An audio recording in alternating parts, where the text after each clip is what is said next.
الشيطان الرجيم. بسم الله الرحمن الرحيم.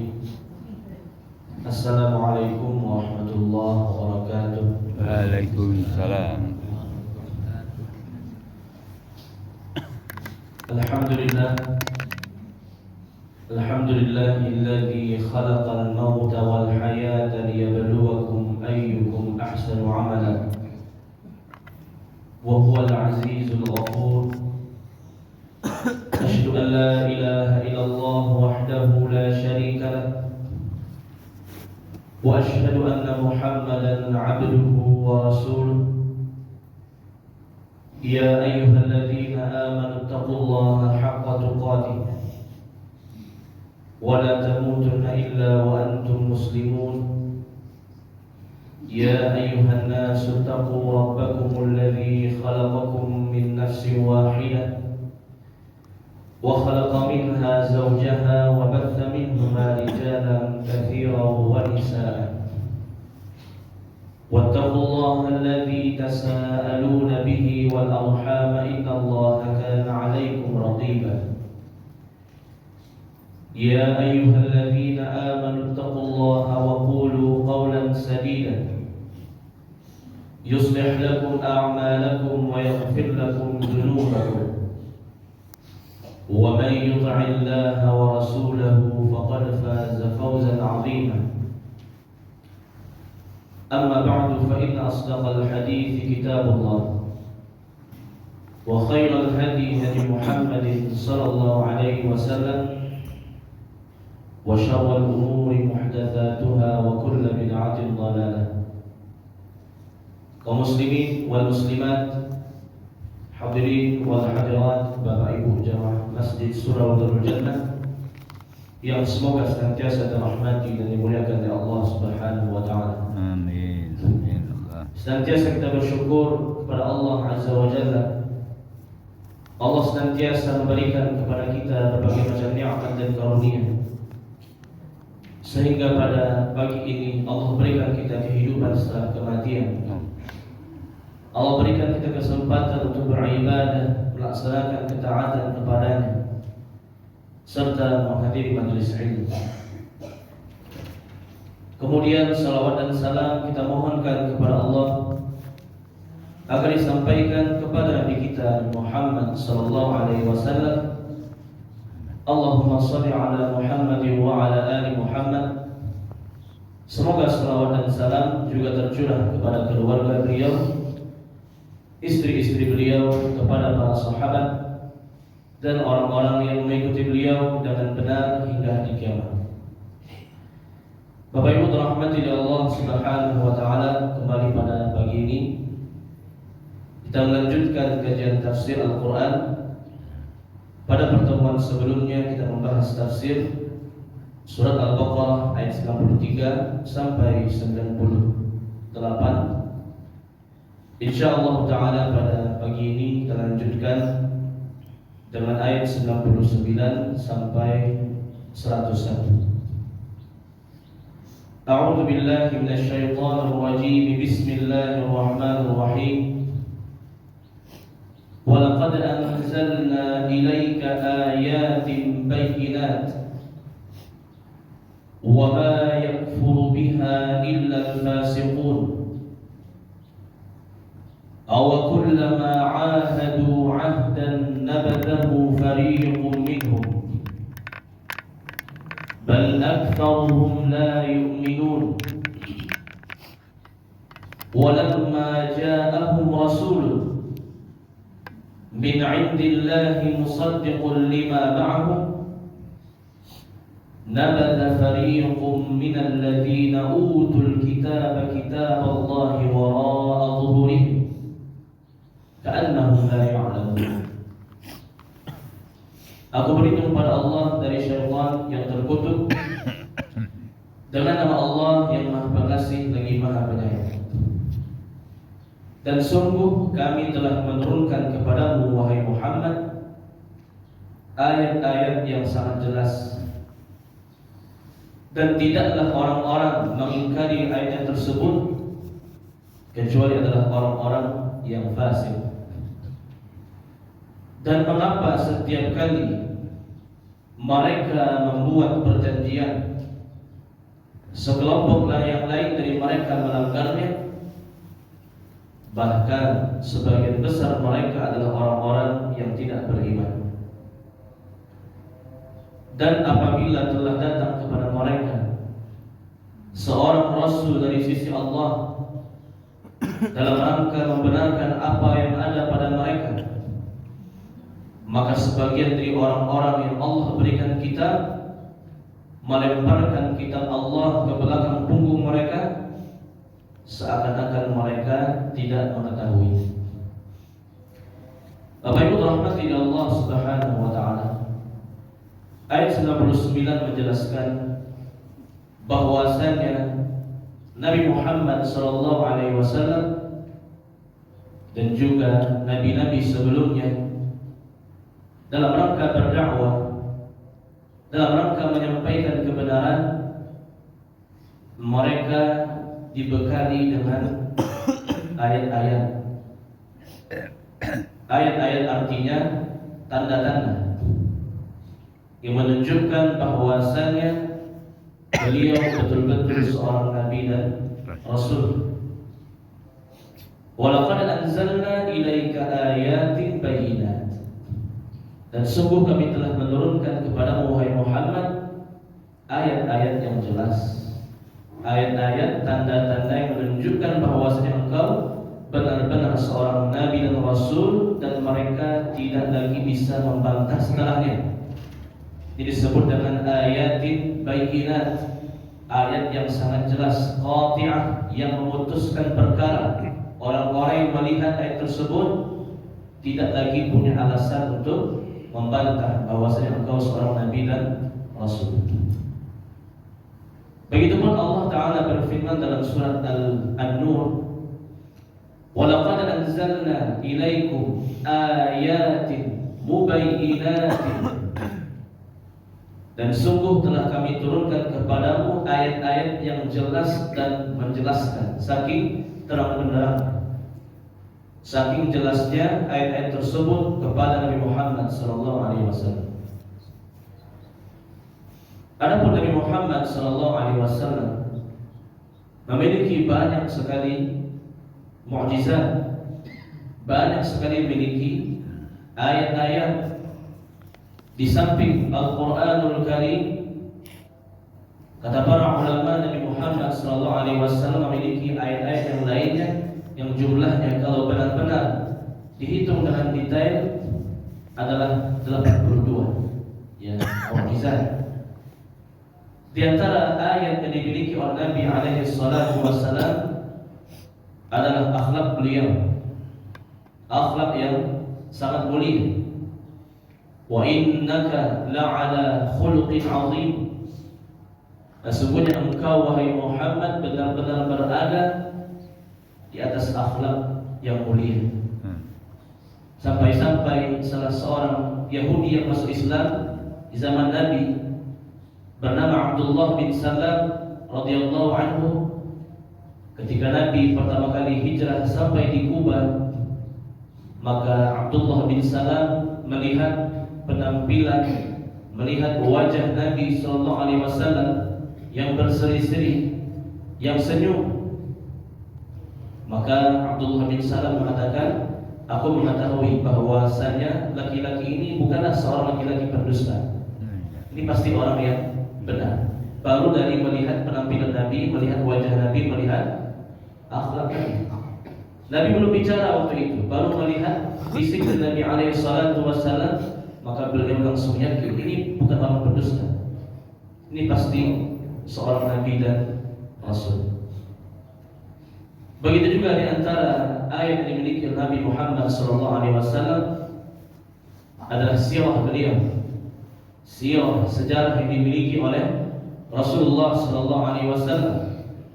Sampai-sampai Allah bersumpah dengan seluruh umur Nabi, la'amruka innahum lafi sakratihim ya'mahun. Wahai Muhammad, sungguh benar-benar demi umurmu. Setiap umur Nabi itu, dari Nabi lahir sampai Nabi meninggal dunia, semuanya adalah mu'jizat yang dapat diambil pelajarannya, yang dapat diambil ibrahnya.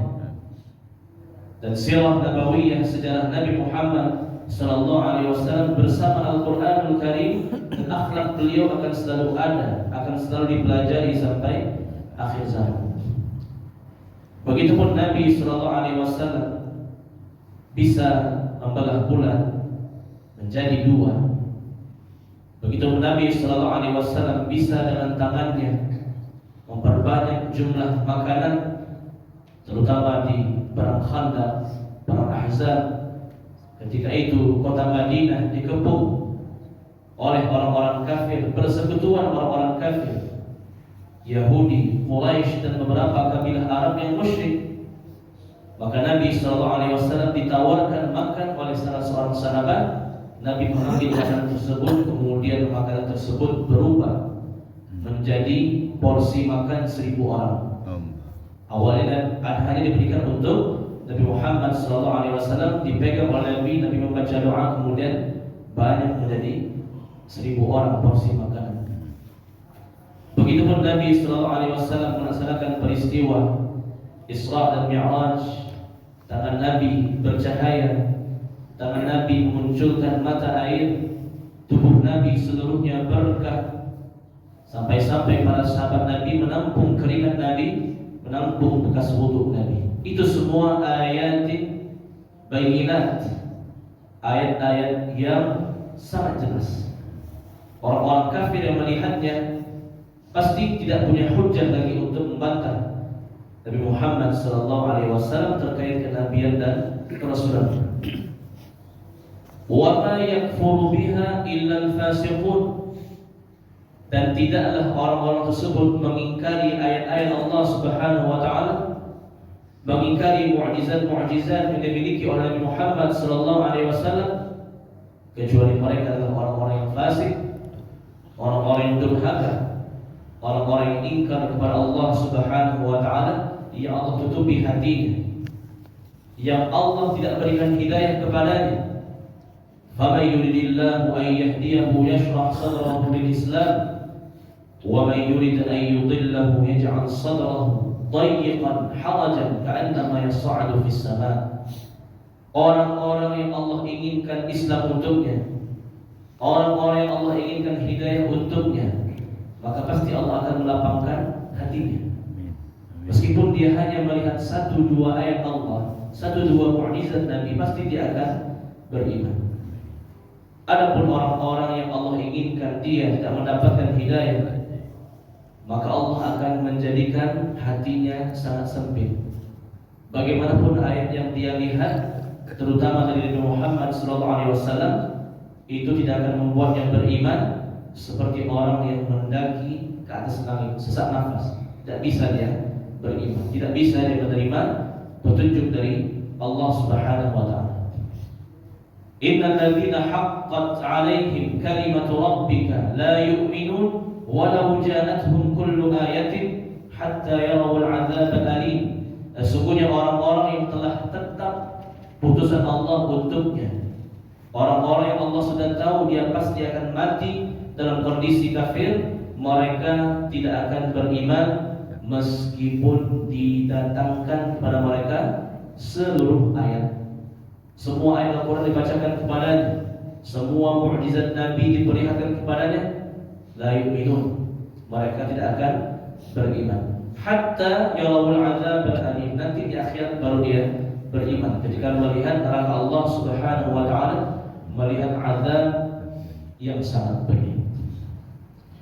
Di antara contohnya adalah ketika Nabi SAW berdakwah di kota Makkah, kemudian Nabi memanggil sekelompok orang-orang Quraisy, terutama pembesar-pembesarnya.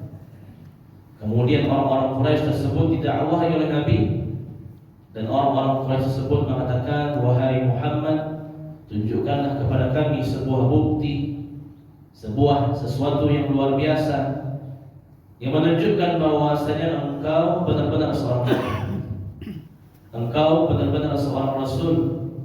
Kalau iya, nampak buktinya jelas, kami akan beriman, kami janji beriman padamu." Maka Nabi SAW mengatakan, "Wahai orang-orang Quraisy, lihatlah itu Al-Badr, bulan purnama, bulan penuh. Ya. Apabila bulan itu terbelah, kalian wajib beriman kepada petunjuk bulan itu, pasti dia akan terbelah menjadi dua. Kalian wajib beriman. Kalian sudah janji, kalau aku menampakkan mukjizat yang Allah berikan kepadaku, kalian wajib beriman kepada. Baik, kata orang-orang Quraisy, kami akan beriman kalau bulan ini benar-benar terbelah. Ternyata benar dalam izin Allah Subhanahu wa taala, bulan tersebut terbelah menjadi dua, benar-benar. Iqtarabatis sa'atu wa insyaqqal qamar, kata Allah. Telah dekat hari kiamat dan telah terbelah bulan. Wa in yaraw ayatan yu'ridu wa yaqulu sihrun mustamir. Apabila mereka melihat ayat-ayat Allah, mereka akan berbalik, kemudian mereka mengatakan ini merupakan sihir yang terus diamalkan oleh Muhammad. Ketika bulan itu terbelah, Nabi mengatakan ini buktinya terbelah bulan, karena wajib beriman kepadaku. Maka orang-orang Quraisy tadi mengatakan, wahai Muhammad, engkau telah menyihir kami. Ya, ini guna-guna engkau nih. Kami bisa melihat bulan terbelah itu karena engkau telah menyihir penglihatan kami. Maka salah seorang Quraisy mengatakan, tunggu dulu. Mungkin Muhammad bisa menyihir penglihatan kita, tapi tidak bisa menyihir orang lain. Mari kita tanya besok kepada kafilah-kafilah dagang yang datang ke kota Makkah, apakah mereka juga melihat hal yang sama yang kita saksikan pada malam ini. Keesokan harinya orang-orang Quraisy mendatangi setiap kafilah dagang yang datang ke kota Makkah. Mereka semua menjawab hal yang sama. Di malam tadi kami melihat bulan yang pada awalnya bulan kemudian terbelah menjadi dua. Sampai kabar tersebut kepada Rasulullah SAW, Nabi bertanya pada mereka, ini buktinya. Bukan cuma kalian, orang-orang lain juga melihat bulan terbelah menjadi dua. Apakah kalian belum beriman? Maka orang-orang Quraisy mengatakan, sungguh Muhammad sudah menyihir penglihatan kita dan juga mereka-mereka. Penglihatan yang kafilah dagang pun disihir oleh Nabi Muhammad SAW, sehingga bulan itu sebenarnya adalah bulan, tapi karena sihir Nabi terbelah menjadi dua. Wa ma yakfuru biha illal fasiqun. Tidak ada yang mendustakan ayat Allah, mukjizat-mukjizat, kecuali orang-orang yang membangkang, orang-orang yang fasik, yang sengaja keluar dari ketaatan kepada Allah Subhanahu wa taala. Ketika Nabi Muhammad SAW diboikot oleh orang-orang musyrik selama kurang lebih 3 tahun, dari tahun 7 kenabian sampai tahun 10 kenabian, maka sebagian orang-orang Quraisy tidak setuju dengan boikot ini. Mereka hendak mengambil surat kesepakatan orang-orang Quraisy yang mereka simpan di dalam Ka'bah.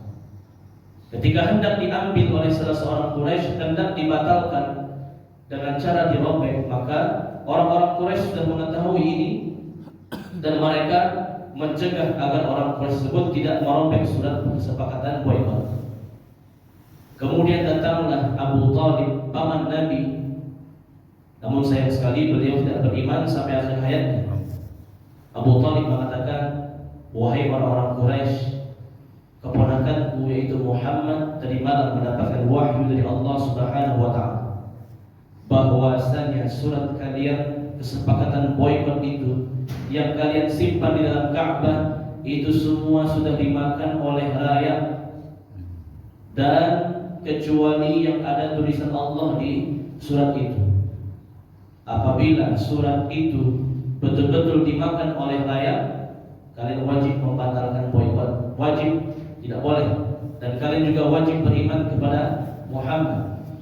Mereka melihat ke dalam Ka'bah, ternyata surat itu benar-benar sudah dimakan oleh rakyat, kecuali ada tulisan Allahnya.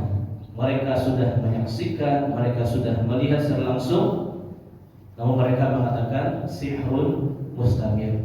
Mereka memang membatalkan boikotnya, tapi mereka mengatakan sihrun mustamir. Ini merupakan sihir Muhammad yang sangat nyata.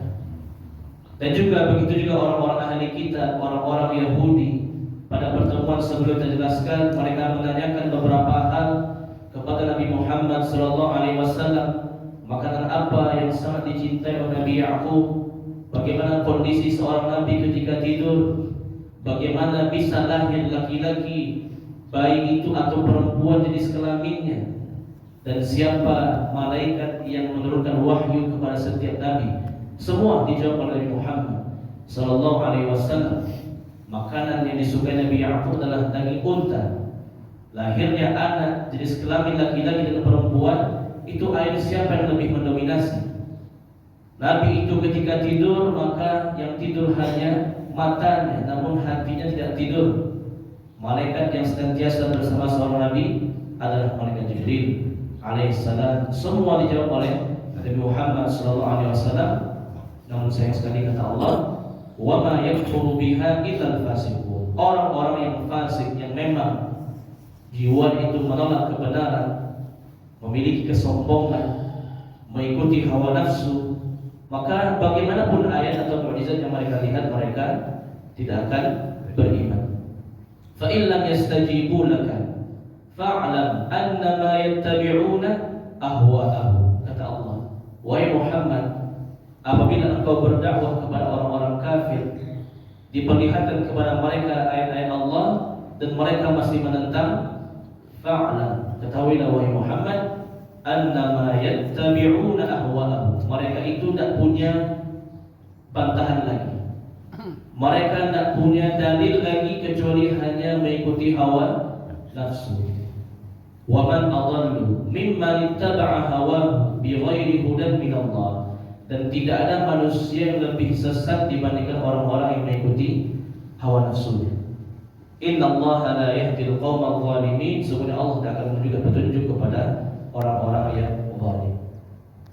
Bapak Ibu dirahmati oleh Allah Subhanahu wa taala. Ayat ke-100. Aw kullama 'ahadu 'ahdan nabadahu fariqun minhum bal aktsaruhum la yu'minun. Setiap kali mereka membuat janji, sekelompok mereka melanggarnya. Bahkan sebagian besar mereka tidak beriman. Ini sifatnya orang-orang Yahudi dan juga sifatnya orang-orang munafik. Mereka memiliki sifat-sifat yang tercela, mengingkari janji, berkata yang dusta, berkhianat ketika diberikan amanah. Apabila berselisih, mereka menempuh jalur yang curam. Idza haddatsa kadzaba wa idza wa'ada akhlafa wa idza tumina khana wa idza khasama fajara. Orang-orang Yahudi jangankan janji pada manusia, janji pada Allah saja mereka langgar. Begitu juga orang-orang munafik zaman Nabi Muhammad SAW, hanya menampakkan iman secara zahir namun menyembunyikan kekafiran dalam hatinya. Aw kullama 'ahadu 'ahdan nabadahu fariqun minhum. Itu akan senantiasa terulang pada mereka. Mereka membuat janji, mereka akan menyelisihinya. Mereka membuat janji, mereka akan mengingkarinya. Ya, seperti sekarang ya, orang-orang Israel, mereka berjanji gencatan senjata ya dengan orang-orang Palestina, tak akan berperang sampai waktu yang belum ditentukan. Baru sehari besok udah 200 orang Palestina yang meninggal dunia. Padahal baru sehari kemarin dibuat perjanjian gencatan senjata, hari besoknya sudah 200 orang meninggal. Apa itu perjanjiannya? Begitulah orang-orang Yahudi, setiap kali, setiap zamannya mereka melanggar janji pada Allah dan juga melanggar janji kepada manusia. La yarqubuna fi mu'minin illa wala dhimmah. Mereka ketika membuat perjanjian kepada orang-orang beriman, itu hanya di atas kertas saja. Tidak ada yang sebenarnya yang mereka akan mentaatinya. Mereka tidak merasa dhimmah, tidak merasa terikat dengan perjanjian yang mereka buat. Baik, rahmati Allah Subhanahu wa taala. Ayat 101. Walamma ja'ahum rasulun min 'indillah musaddiqun lima ma'ahum nabadha fariqun minal ladzina utul kitaba kitaballahi wara'a dhuhurihim ka'annahum la ya'lamun.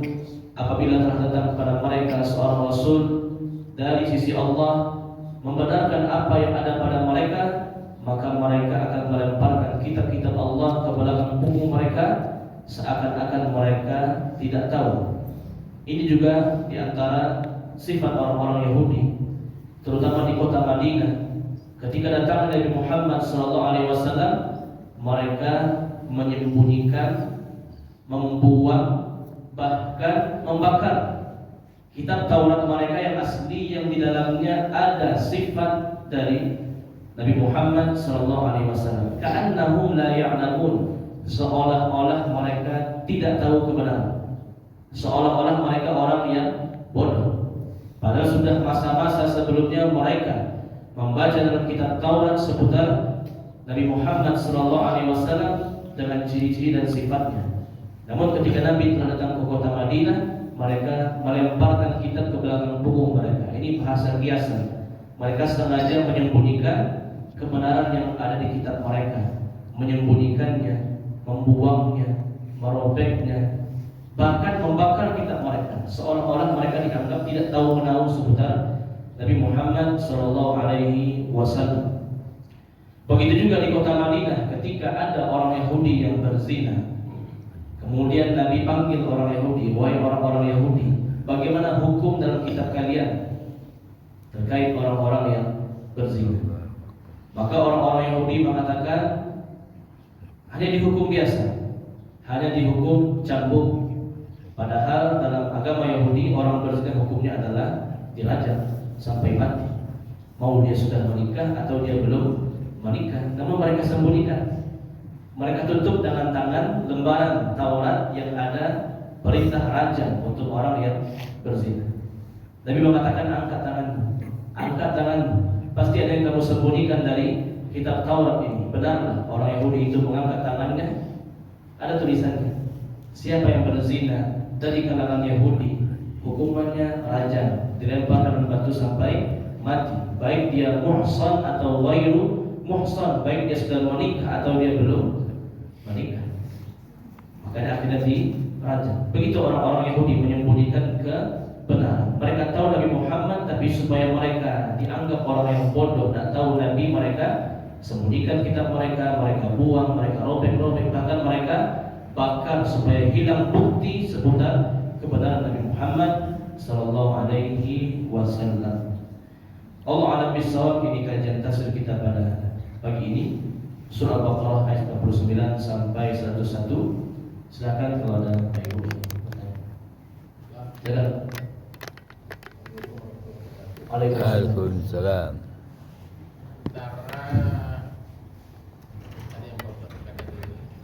Mereka nggak mau berubah. Itu maksudnya mereka itu memang sudah ditakdirkan bagi dalam surah Al-Baqarah 92 disebutkan tugasmu Muhammad hanya menyampaikan. Allah yang berubah kan? Iya. Nabi berubah, tapi mereka nggak berubah. Apa yang memang kehendak Allah? Karena Nabi Muhammad sendiri ada dua kisah nggak mau berubah takdir berdoa. Iya. Pertama tahu cucunya Hasan atau Husain yang dibunuh. Oh iya. Nah, Ali. Nabi Muhammad nggak mau berubah takdir, nggak mau berdoa supaya jangan terbunuh. Dan yang kedua, waktu beliau mau didatang malaikat maut, ya Rasulullah, Allah menyampaikan ini apa ditunda kan? Lalu dia udah memang ini sampaikan kan itu. Nanti kalau memang kita lihat dari ini, itu memang yang melawan itu memang udah takdirnya begitu. Apa itu? Katanya apa yang bisa berubah itu aja? Baik, ya. Terkait dengan takdir, ini merupakan salah satu dari rukun iman yang enam, wa tu'mina bil qadari khairihi wa syarrihi. Ya, engkau beriman dengan takdir yang baik maupun yang buruk. Ya, dan dalam masalah takdir ada 4 rukun yang harus diyakini. Yang pertama adalah al-ilmu, takdir itu berasal dari ilmu Allah. Yang kedua adalah al-kitabah, Allah sudah menulis takdir itu. Yang ketiga adalah al-masyiah, kehendak. Allah punya kehendak, makhluk juga punya kehendak, tapi kehendak makhluk di bawah kehendak Allah. Yang keempat adalah al-khalqu, penciptaan. Allah menciptakan sesuai dengan takdirnya. Ini secara umum rukun dari beriman kepada takdir. Namun bahasa sederhananya, takdir ini wajib diimani sebagai ketetapan dan juga sebagai asbab. Kita harus yakin takdir telah Allah tentukan, tapi bukan berarti manusia itu seperti robot ya, yang dia sudah diatur menuju takdirnya. Allah juga berikan kehendak kepada manusia. Namun kehendak manusia, kehendak makhluk di bawah dari kehendak Allah. Allah mengatakan fa'alhamaha fujuraha wa taqwaha qad aflaha man zakkaha wa qad khaba man dassaha. Telah kami ilhamkan ke dalam setiap jiwa kebaikan dan keburukan. Beruntunglah orang-orang yang menyucikan jiwanya, artinya yang mengikuti kebaikan, dan merugilah orang-orang yang mengotori jiwanya itu yang mengikuti kepada keburukan. Kita bisa mengatakan bahwasanya kenapa orang itu beriman, kenapa orang itu kafir, fasik dan lain sebagainya, maka jawabannya adalah itu ketentuan Allah. Yang kedua, Allah pun sudah memberikan kesempatan kepada makhluk tersebut apakah dia mengikuti jalur yang iman atau jalur yang kafir. Dan mustahil di dunia ini semua manusia beriman. Mustahil semua manusia di dunia ini kafir. Pasti ada yang beriman, pasti ada yang kafirnya. Faminhum zalimun li nafsi wa minhum muqtasid wa minhum sabiqun bil khairati biidznillah. Di antara manusia itu ada yang zalim pada dirinya, dia berbuat dosa, dia ingkar, kafir, musyrik. Di antara manusia ada yang pertengahan, dia taat tapi melakukan sebagian maksiat juga. Dan di antara manusia ada yang sempurna imannya, berlomba-lomba dalam kebaikan biiznillah, dengan izin Allah. Ini ya, jadi kita harus bertengahan. Yakin takdir Allah tetapkan, dan juga kita sebagai makhluk diberikan kehendak, kemauan, usaha untuk berubah kepada yang baik atau berubah kepada yang buruk. Dalam masalah takdir itulah pertengahannya. Ahlus sunnah wal jamaah dalam masalah takdir wasat, pertengahan. Kehendak Allah iya, kehendak makhluk pun juga ada di sana, tapi kehendak Allah yang lebih tinggi. Innama amruhu idza arada syai'an yaqulu lahu kun fayakun. Allah itu kalau ingin tinggal mengatakan kun, jadilah, maka pasti akan terjadi. Wa ma tasyauna illa ay yasha'allahu rabbul alamin. Apapun yang kalian kehendaki tidak akan terjadi kecuali atas kehendak dari Allah Subhanahu wa taala. Maka ini pertengahan, sifat yang pertengahan. Takdir ketentuan Allah, dan juga ada andil usaha kekuatan dari makhluk manusia untuk mewujudkannya, hasil akhirnya kembali kepada Allah Subhanahu wa taala. Nabi juga SAW mengatakan, "Lau annakum kuntum tatawakkaluna 'ala Allahi haqqa tawakkuli la ruzqtum kama ruziqa at-tayr taghdu khimasan wa taruhu bitana." Seandainya kalian betul-betul bertawakal, berserah diri kepada Allah, maka Allah pasti akan memberikan kepadamu rezeki seperti rezekinya burung, pergi dalam kondisi lapar, pulang dalam kondisi kenyang. Apakah tawakal itu kita berpangku tangan saja? Nanti dengan sendirinya datang rezeki dari Allah. Kan rezeki sudah ada ketetapannya. Orang itu kalau dia masih hidup masih ada rezekinya, pasti sesuai dengan sabda Nabi. Kalau orang itu sudah meninggal maka habis rezekinya. Berarti tawakal itu seperti itu. Kita diam saja di rumah, nanti datang sendiri uang, datang sendiri rezeki. Tidak. Nabi mencontohkan tawakal itu dengan burung, hewan yang tidak berakal atau akalnya di bawah akal manusia. Mereka mencari rezeki, keluar dari rumahnya, dari sarangnya, mencari makanan untuk dirinya, untuk anaknya. Pagi itu dia lapar, pulang dalam kondisi sudah kenyang. Jadi ada usaha untuk menjemput takdir, tapi hasil akhirnya itu kita yakin itu semua sudah ditentukan oleh Allah Subhanahu wa taala, dan kita berusaha dengan semaksimal mungkin. Begitupun para sahabat bertanya ke Nabi, "Wahai Nabi, kalau memang ahli surga, ahli neraka itu sudah ada nama-namanya di antara masalah takdir, Allah sudah menentukan siapa ashabul jannah, siapa ashabul nar, harus kita yakin. Sudah ada nama-namanya, listnya itu sudah ada. Wahai Nabi, kalau memang ahli neraka itu sudah ada namanya, ahli surga itu sudah ada namanya, untuk apa lagi kita beribadah? Untuk apa lagi kita beramal saleh, wahai Nabi? Kalau nama kita di ahli neraka, percuma kita salat, percuma kita puasa, nanti ujungnya masuk neraka juga. Akan gitu logika sederhananya. Dan wahai Nabi, kalau kita ahli surga, silakan kita bermaksiat saja, pasti nanti ujung-ujung masuk surga juga. Maka Nabi SAW mengatakan, "I'malu Wa kullun muyassarun lima khuliqa lahu. Masalah takdir itu cukup diimani, tapi kita sebagai manusia ya'malu, beramallah, berusaha dengan sebaik-baiknya. Wa kullun muyassarun lima khuliqa lahu. Setiap makhluk akan dimudahkan kepada hasil akhirnya pasti. Innal ladzina amanu wa 'amilus shalihat inna la nudhi'u ajra man ahsana 'amalan, kata Allah dalam surah Al-Kahfi. Sesungguhnya orang-orang yang beriman dan beramal saleh pasti kami tidak akan menyia-nyiakan amalnya. Tidak mungkin Allah akan mengazab seseorang yang dia sudah betul-betul bersungguh-sungguh beribadah ikhlas karena Allah, bersungguh-sungguh taat kepada Allah. Tak mungkin Allah akan menjerumuskannya ke neraka. Takdir adalah kehendak Allah dan juga ada kehendak makhluk, namun kehendak makhluk di bawah kehendak Allah. Cukup sampai di sana. Selebihnya takdir adalah sirrullah, rahasia Allah. Kok orang ini dia kafir, kok Yahudi ini seperti ini sifatnya, itu adalah sirrullah, ya, rahasia Allah Subhanahu wa taala. La yus'alu amma yaf'alu wa hum yus'alun. Allah itu tidak bisa ditanya perbuatannya, namun kitalah di hari kiamat yang akan ditanya oleh Allah. Fokuslah kita kepada diri kita. Alhamdulillah kita termasuk orang yang kafir. Kita mohon kepada Allah menjadi orang-orang yang saleh. Waj'alni min ibadikas salihin. Jadikanlah aku ya Allah sebagai hamba-hambamu yang saleh.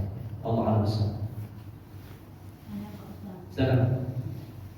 Tadi sudah dijelaskan beberapa mukjizat Nabi Muhammad SAW. Dan kalau tidak salah Al-Quran itu adalah mukjizat yang paling besar. Yang menjadi pertanyaan Ustaz, kalau Al-Quran zaman sekarang sudah berbentuk buku, kita gampang membaca. Yang kami tanyakan, zaman dulu atau sejak zaman khalifah siapa Al-Quran itu berbentuk seperti sekarang ini? Mushaf ya. Baik. Al-Qur'anul Karim di zaman Nabi Muhammad sallallahu alaihi wasallam turun secara munajjam. Munajjam itu artinya turun secara berangsur-angsur. Ya, semasa dakwah Nabi 13 tahun di Makkah, 10 tahun di Madinah, maka turunlah ayat secara berangsur-angsur. Sehingga tentu tidak bisa dibukukan. Ya. Ini merupakan keistimewaan Al-Quran. Al-Quran turun secara berangsur-angsur, berbeda dengan kitab-kitab sebelumnya. Kitab-kitab sebelumnya, Taurat, Injil, Zabur, itu turun sekaligus dalam satu waktu. Tapi Al-Quran turun berangsur-angsur selama masa dakwah Nabi di Makkah dan di Madinah. Para sahabat Nabi dulunya mereka mencatatnya di pelepah kurma, di bebatuan, di tulang belulang, dan juga ada sahabat Nabi yang menyimpannya langsung dalam hatinya, an dhahril ghaib, langsung menghafalkannya. Dan ini belum ada pengumpulannya di zaman Nabi Muhammad SAW. Kemudian berikutnya di zaman Abu Bakar As-Siddiq terjadi beberapa peperangan melawan nabi palsu, peperangan melawan orang yang menghindari kewajiban zakat, dan peperangan melawan orang-orang yang murtad, dan banyak penghafal Quran yang tewas di medan pertempuran. Hudzaifah bin Yaman mengatakan, "Wahai Abu Bakar, kalau seperti ini kejadiannya, bisa saja Al-Quran." Setiap yang berperang itu banyak para hafiz penghafal Quran 30 juz. Kemudian mereka mati semuanya. Alangkah baiknya kita mengumpulkannya. Kumpulkan semua sahabat Nabi yang sudah belajar Al-Quran kepada Rasulullah SAW, kita kumpulkan dulu. Jadi memulai mengumpulkan itu di zaman Abu Bakar As-Siddiq, dan sifatnya ijma', disepakati oleh semua sahabat yang masih hidup. Lanjut di zaman Abu Bakar, Umar bin Khattab, masih dikumpulkan juga, belum dibukukan, karena Umar bin Khattab sibuk dengan futuhat, penaklukan Mesir, penaklukan negeri Syam, Palestina, penaklukan Irak, penaklukan Persia. Fokusnya kepada jihad fisabilillah. Masih dikumpulkan saja. Di zaman Utsman bin Affan barulah mulai dikumpulkan menjadi mushaf. Itulah yang ada sampai zaman sekarang dengan 7 atau 10 qiraatnya. Jadi zaman Utsman bin Affan itulah selesai pengumpulannya, selesai dicetak menjadi mushaf. Namun awal mula ide untuk mengumpulkan adalah zaman Abu Bakar As-Siddiq radhiyallahu anhu. Ya, Allah a'lam.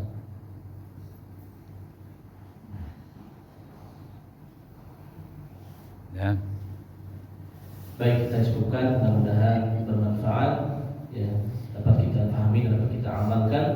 Mohon maaf atas segala kesalahan kekurangan. Wassallallahu ala nabiyina wa rasulil Muhammad. Subhanaka wa bihamdik, asyhadu an la ilaha illa anta, astaghfiruka wa atubu ilaik. Billahi taufiq wal hidayah.